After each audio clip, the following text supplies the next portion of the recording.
ఏమ్మా అనిత గారు, ఈరోజు అధికారం వచ్చింది కానీ ఎగిరెగిరి పడుతున్నారు. పాయింట్లోకి రా.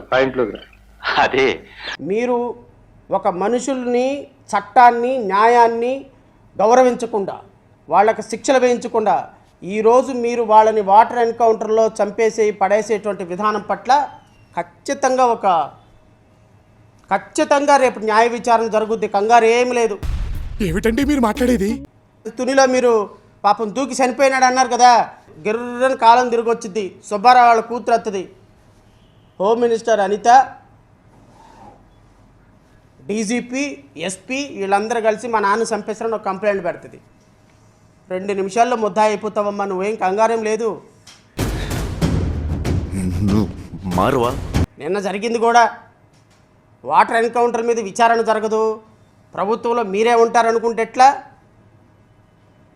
విశాఖపట్నం సెంట్రల్ జైల్లో అధికారికంగా పరామర్శించిన మీరు అదే విశాఖపట్నం సెంట్రల్ జైల్లో చెప్పకూడదు తినే రోజు ఒక రోజు వస్తుంది. మీరు మారయ్యా.